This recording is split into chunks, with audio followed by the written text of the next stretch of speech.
Hey y'all! Beating Pokemon Red using only one Pidgey was a total cluster pluck, but this week I'm kicking off a whole month of holiday-themed Pokemon. This week I'm going to try to beat Pokemon Crystal using only one Pineco. As usual, the rules are I can only use Pineco in battle, and I can't use any trainer items in battle. By the way, if you like this kind of content and want to see more, be sure to subscribe and check out more of these videos on my channel. Pineco is a pine cone shaped Pokemon known for being on Brock's team in the Johto League anime. It's one of those Pokemon that you had to headbutt trees in order to find in the Johto region of Pokemon Gold, Silver, and Crystal. They're also known for being that Pokemon that likes to self-destruct. I said a boom boom boom, everybody let me hear you say way-oh. I sure hope you said way-oh. I would not like if you left me hanging. In terms of the stats and move pool, well, they're pretty decent. Pineco has some pretty good defensive bulk, although the special defense could be better. The biggest downside is that awful speed stat, and the fact that it's a bug type. And while the move pool isn't varied, I think Pineco will have all the tools necessary for success. Alright, let's do this. Off at Professor Elm's lab, I used the Universal Pokemon Randomizer to replace Chikorita with Pineco so that our rival will pick the Fire-type Cyndaquil. By the end of the game, the rival Bubs will have a Typhlosion, which will be the hardest for Pineco to handle. Pineco is a grumpy Christmas bug-type Pokemon known for constantly blowing up at people. So I nickname ours, Bah Humbug! Pineco starts off with Tackle and Protect. Protect isn't a super useful move just yet, but it carries a lot of utility that will definitely come in handy later. As for the first battle with the rival Bubs, our great defensive bulk lets us take less damage than we're dealing to Cyndaquil. Pretty easy, I know, but don't worry. Like a lumpy tree trunk, the rest of this challenge does not go smoothly. And with Bubs beaten, we reach the first roadblock of the run. Falkner's Flying Freaks peck away at Pineco's flying type weakness, and I had to do some training in the Bellsprout Tower before we even stood a chance. Tackle is super weak and doesn't do that much damage. Self-destruct is very powerful, but will knock us out and we'll lose the battle. And as of this point in the run, Protect only serves to stall the inevitable, which is losing to Falkner. Yay. With 3 more levels, I try again, and this time things go much better. The levels helped, but more importantly, we learned Takedown. This move does cause recoil, but it's so much stronger than Tackle that we're taking less damage overall by taking fewer attacks from Falkner. And would you look at that? A few extra levels is all it took. Well, I guess Falkner's bark was a lot worse than his bite. Oh yeah, pine tree puns, y'all. Alright, having made my way through Union Cave to Azalea Town, it's time to take on Bugsy, or as I like to call it, Gym number 2, Electric Bugaloo. And now that I think about it, it's a shame this gym doesn't feature the newer bug Pokemon Heracross or Pineco, especially when they're obtained solely from headbutting trees. And they're normally so rare, most people might not even find out that they exist through normal gameplay. Despite this, Pineco makes pretty easy work of Bugsy's team, especially with the ability to use Protect to break Fury Cutter chains and keep the move from doubling in power. See? I told you it was useful. After beating Bugsy, I have to take on the rival Bubs once again. And yeah, okay, so this is the first part of the run that really starts to hurt. Bubs now has a Ghastly, and Pineco only has normal moves. Do you see the problem? I can't actually do anything to touch it, and I should have realized that before I entered the battle. Well, since it's nobody's fault but Pine, I decided to end the battle on my own terms by using Self-Destruct. Neato! And the only thing I can do to fight the Ghastly is to use Struggle, which has the downside of hurting us in return. This means that I need to be high enough level not only to do more damage, but also have enough HP to take Quilava's Embers combined with Struggle's recoil. Thankfully for me, I only needed to be level 29 to do this. Haha, and in case you missed it, that was sarcasm, because I am not thankful. I had to almost double our level just to make this possible. In fact, I just went from thanky to cranky. Some of y'all complain anytime I use the Mudslap TM, and while it often feels cheap, it would have been a lot better here than what I had to do. Honestly, I'm just glad to be done with this battle. I'm elated. Like I'm floating on Cloud Pine. Next up is the Goldenrod City Gym in the battle with Whitney's Miltank. I made a bit of an oopsie here. After the battle with the rival Bubs, I opted not to heal at any Pokemon Centers, so I could continue to use Struggle in case I had to use Struggle against Bubs in the next battle at the Burnt Tower. That ended up not being necessary, so I could have healed the entire time and beaten Whitney with the much stronger takedown. Instead, I ended up resetting multiple times until Miltank missed enough rollouts for Pineco to survive and win the battle. Honestly, either method works fine, so let's just chalk this up to a difference of opinion. Oh my god. I reached the rival Bubs in the Burnt Tower in Ecruteak City, and I tried the struggle strategy, but it became very apparent very quickly that that was just not going to work. All it takes is for Haunter to click Curse, and we lose, since we're already taking enough damage from struggle all by our bad self. Even on the one attempt where Haunter didn't use Curse, I still couldn't make it past Quilava. Alright, let's try something different. Time to spruce things up. How fortuitous for our prickly little Pinecone that we just received a very useful TM for beating Whitney.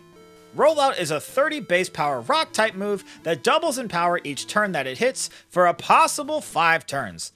It's a pretty powerful move, with the downsides being that it locks you into only using Rollout until it ends, and also the move's only 90% accurate. The strength of Rollout makes this battle possible since you don't take curse damage any turn you knock out a Pokemon, and the Quick Claw against Quilava helps too. Next up is the Spectral Showdown with the Ecruteak City Gym Leader Morty and his gang of ghoulish ghosts. This battle goes about the same as the last one. Rollout steamrolls through Morty's whole team. You know, just as long as his Gengar doesn't land a Hypnosis. I mean, that did happen a couple of times, but, you know, details. Minor details, people. And now that we're on a roll, our Porcupine makes quick work of the competition. Not Porcupine, I said Porcupine. One of those is a porcupine, and the other one is a pine. You want a pork. I regret some of my life choices. Trying to get as far away from that sentence as possible, I set sail from Olivine City and head to the Cianwood City Gym to take on the fighting-type gym leader, Chuck. Pineco is happy enough now that I can get the TM for return and teach it. It's a really useful move that's 102 base power with maximum happiness. And why return? Well, Rollout doesn't really work here because it's resisted by Chuck's fighting-type Pokemon, plus Poliwrath often puts us to sleep with Hypnosis. On the winning attempt, we wake up after one Hypnosis, and before we can get put to sleep, the Quick Claw activates to let us move first. That's awesome! Can you believe Chuck actually thought he could beat us though? Birch, please! Next, I had to take on Price, the Ice-type gym leader in Mahogany Town, and his entire team of Ice-type Pokemon are weak to Rock. So, can you guess what I did to win? And look, I can already feel some of you pulling away from the video because you think, oh, it's just gonna be another Rollout blowout. Well, trust me when I say that's not the case. In fact, as a rule, I would say that for most Pokemon, Rollout stops being super useful around the Elite Four. Unevolved Pokemon usually don't have the bulk to keep up with full teams of higher leveled, fully evolved Pokemon. And you hate to see it, but I guess it's just a pine of the times. And speaking of Rollout not being as great as you might think, next up is the Steel-type gym leader, Jasmine. And I need a better way to defeat Jasmine, so I replaced Protect with Rock Smash. It's not super strong, but it's super effective against Steel and has a chance to lower their defense stat. Right away you can see Rock Smash paying dividends. It does less than half to her Magnemite, but the defense drop makes it a 2-hit KO. Even Rock Smash though won't be enough to take down Steelix, so instead I use Bide. It will deal twice the damage we take within the 2 to 3 turn Bide period, meaning 1 of 3 scenarios will occur. Number 1, no Iron Tails hit, so we do no damage. And number 2, 2 Iron Tails hit, and we get knocked out. And number 3, we take a single Iron Tail and knock out the Steelix with Bide. And the only thing that can stop us now is a Thunder Wave, but I made sure to give Pineco a Paralyzed Cure Berry for just such an occasion. Tasty berries. Pineco just loves to arboretum up, oh god. With 7 gym badges in hand and a new sense of self-loathing in my heart, we now have to take on the rival Bubs in the basement underground during the Team Rocket Radio Tower anime arc. And once again, Rollout is incredible, but Bubs leads off with his Confuse Ray spamming Golbat. So once again, we use a berry to save our cheeks. We take a lot of damage, but Rollout is able to take out all but Bubs' last Pokemon before the chain ends. Worried about missing another Rollout, I go for the double super effective Rock Smash, but Sneasel actually survives somehow. You know, for a Pokemon with less defense than Santa has abs, I found that pretty surprising. And I know that wasn't the best joke, but come on, I'm trying my best here, people. Take it or leave it, this is the best icon ever! Now it's time for the final Johto gym leader, Claire, the Dragon-type trainer. She's really frustrating, and her usual Thunder Wave spam shenanigans put a damper on my spirits. I no longer have any Paralyzed Cure Berries, so I failed this battle repeatedly thanks to Paralysis preventing us from attacking. That is, it did until it didn't. Because after resetting a dozen times or so, I randomly get a super lucky battle where despite being paralyzed, Pineco successfully uses rollout to take out most of Claire's team. And once we get to the Kingdra, I use Return to desperately try to win the battle before getting knocked out, and we actually managed to pull it off. I was really worried going into this battle, but I just gotta remember that things always turn out pine in the end. We just need a little luck sometimes. Before the Elite Four, we traverse Victory Road to take on our rival Bubs one last time. This battle is a perfect example of how rollout eventually wears out its welcome. It knocks out 4 of Bubs' Pokemon, so you might think these battles are pretty easy, yet notice how we only won because Bubs' last Pokemon, Kadabra, doesn't directly attack us, and even then we have little HP left. This all goes back to what I said earlier about rollout. The farther we get into the game, the less effective it seems to be. Even so, rollout is probably the best strategy available. So, I know it's going to be hard to beat the Elite Four like this, but press on despite the difficulties. With Bubs out of the way, here are the stats and moves at the Elite Four. Pineco's level 54, and the moveset hasn't changed much. By default, I have Pineco holding the Quick Claw, because Pineco is one of the slowest Pokemon of all time, and I'll take any opportunity to move first that I can get. Up first is the Psychic-type Elite Four member Will. He's all dressed up for a fancy masquerade, so I guess it's time to whine and pine. At first, I really struggled with this battle. At level 54, Return doesn't do enough damage for a 1-hit KO on the Xatu, and Rollout is hard to get going thanks to Confuse Ray. This just is not working out the way that I wanted to. So I grind for more levels until we reach level 60, at which point Return is more likely than not to 1-hit KO the Xatu. And you can see on the second Xatu that it's still a damage range, but I don't want to add any more levels than necessary. Return is a 1-hit KO on the Jinx, but Slowbro can easily take our attacks. To help us do more damage, I use Defense Curl. Why? Because using Defense Curl before a rollout doubles the starting base power from 30 to 60. And you might be asking yourself, why not just start out with rollout, since 2 turns of normal rollout is 90 combined base power, whereas Defense Curl plus rollout in 2 turns is only 60 base power. Well, Slowbro goes for Curse to boost its attack and defense anyways, so we might as well boost our defense to help take less damage from Slowbro's body slams. Next up is Koga, the Poison and Bug type Elite Four member. This battle makes me very frustrated.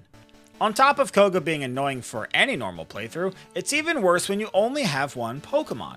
He spams evasion moves and confuses us, both of which break our rollout chains. I'd like to just use Return instead, but Koga has Pokemon like Muck and Fortress that I really need Rollout's power to knock out. It's okay if we miss a rollout at the beginning of the battle, since Ariados and Venomoth both go down in a single rollout, but we need a chain in order to take down the Muck and Pineco's father. And I say that because it really does feel like we're working out some daddy issues here. Where you been this entire time, huh? Could have really used your help back in Azalea Town.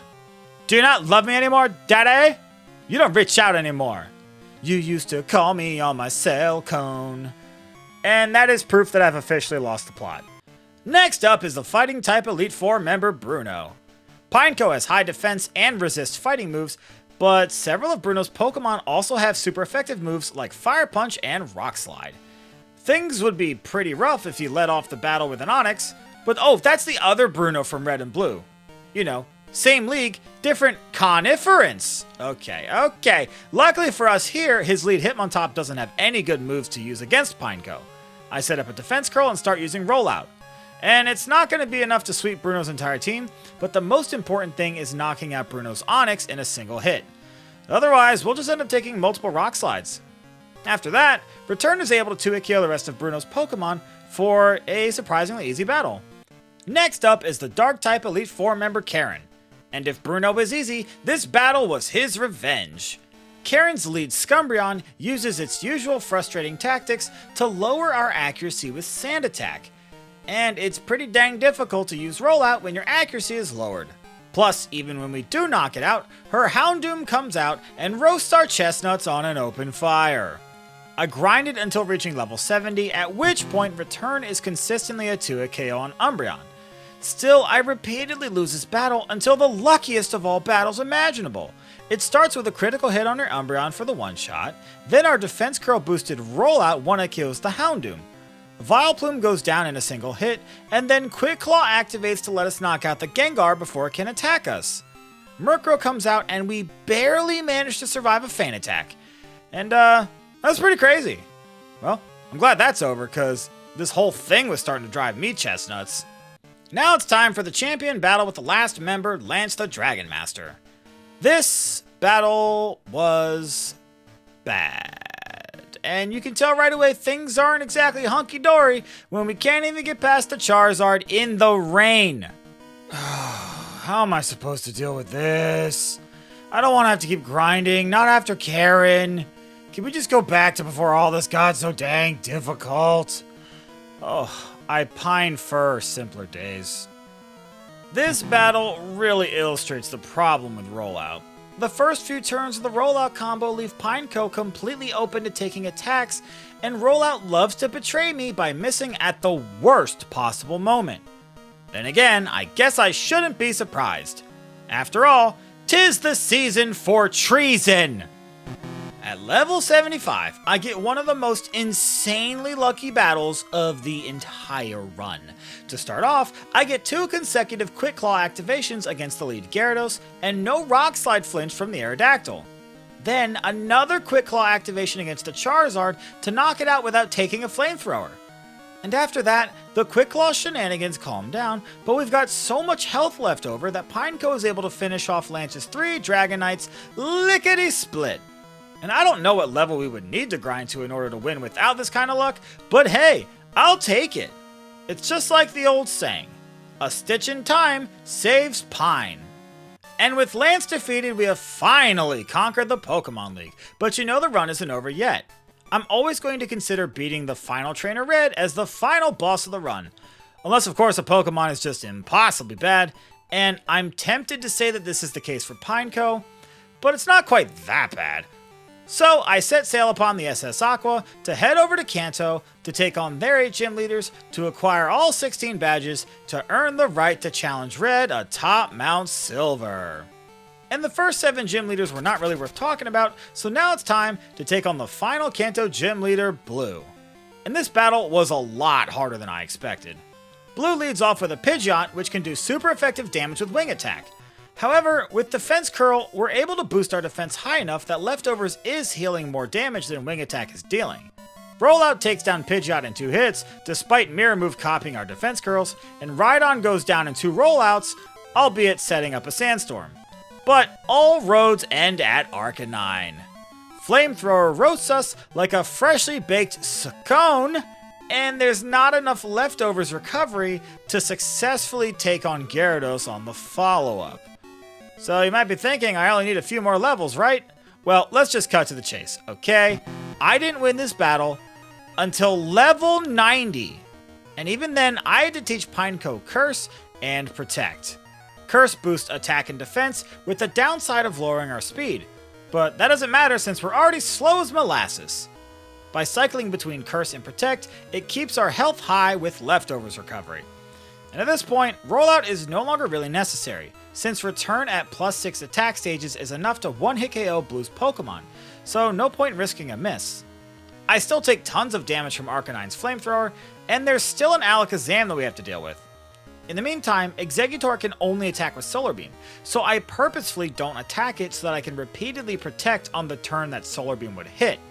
This lets Pineco heal back up so that when Alakazam comes out at the end, we have enough health left over to take a Psychic and finish it off to win the battle. With all 16 badges in hand, it's time to take on the final trainer Red atop Mount Silver. And as usual, Red proved to be incredibly problematic. As is the case anytime we're using a Pokemon with only physical attacks, Pikachu's Charm lowering our attack by 2 stages is exceedingly annoying. That's when it's not doing big damage with Thunder, which also frequently paralyzes us. Anyways, I use Curse and Protect to try to boost while stalling for Leftover's recovery, but I usually get knocked out right at the Pikachu. And even if I do get past it, for some reason, Red sends out Venusaur next, and I was relieved at that until I saw how much damage his solar beams were doing despite us resisting them. And even when I make it this far, it's almost always an immediate loss when the Charizard goes for Flamethrower to knock us out. Although surprisingly, a single time he went for Fire Spin and missed. Okay, great, we're past the Charizard. And it doesn't matter though, because we just lost to the Snorlax anyways. Great, wonderful. Alright, no more Mr. Nice Pine. It's time to go all out. Level 100, welcome to the Thunder Cone, baby! Woo! This time around, I use Return to knock out Pikachu right away, and then I do something a little bit different with Venusaur. I noticed that all of its moves have very small beepy, so I finagle setting up curses while stalling out Solar Beams and Giga Drains with Protect, and recovering with Leftovers. This way, by the time Venusaur no longer has beepy and starts struggling, our defense will be so high that Leftovers heals more damage than we take from Struggle. I waste time spamming unnecessary Toxics and Curses to heal back to full health while preserving uses of Protect, or as I like to call it, Protect Beepy, and with full health, we're barely able to survive a Flamethrower from Charizard. And then I manage to finagle a little extra health back before taking out the Snorlax. Things get real dicey though when Blastoise lands a huge Surf, leaving Pineco with just a single point of health. Deck the halls with boughs of... Holy crap, that was close! Sadly, this is where the story ends though. I don't nearly have enough health left over to take down the Espeon. And this battle was the closest that I actually got to winning. Until I changed my strategy, of course. Haha! Fake out! After thinking long and hard about what I could possibly do to win this battle, I eventually got frustrated and decided that, before giving up entirely, I would take a night to sleep on it. And that's when it hit me. Sleep! That's exactly what I need. I replaced Toxic with Rest, which I originally had only because it does nothing to Venusaur. Rest allows me to waste time against Venusaur in exactly the same way, except it has the added benefit of healing us back to full. The 2 mandatory sleep turns aren't that big of a deal when Venusaur can't do much to us in the first place. The only difference here is that I don't have to wait for Venusaur to run out of BP if I don't want to. As long as Sunny Day isn't active when I knock out Venusaur, we're Gucci. Charizard still goes for Flamethrower and almost knocks us out, but this time when we get to the Snorlax, we're able to heal up to full with Rest, and with fully boosted defense, it can't do boo diddly. God, I really hit the jackpot with this idea. An absolute gold pine! This means that by the time we get to the Espeon at the end of the battle, we are far too healthy for it to do a dang thing about it, letting us knock it out for the win! And with that, the challenge is over! You know, at the beginning of this video, I made a little joke about Pineco being a bit of a grumpy gills, but now I totally get it. By the end of this challenge, even I was saying, bah humbug. Oh man, you know, I seem to have a talent for accidentally picking some of the hardest Pokemon to do for challenges. And like the sad sap that I am, I keep ending up in sticky situations. Well, I hope someone liked that joke. After all, it's got to resonate with at least one person. As always, I want to thank you for making it to the end of this video. These videos are a lot of fun, but also a lot of work, so I really do appreciate it. There's a playlist on my channel where you can find the rest of my Pokemon challenge videos if you want to check those out as well. And if you like this kind of content and want to see more, be sure to subscribe and enable notifications so you'll know right away the next time one of these episodes is uploaded. And if you want early access to these videos and to have your name listed in the credits, consider becoming a member or joining on Patreon. And if you have a Pokemon you want to see, let me know in the comments, and I'll probably do it. Next week, we'll be looking out for coal in our stockings by trying to beat Pokemon Red using only one Geodude. Anyways, until next time,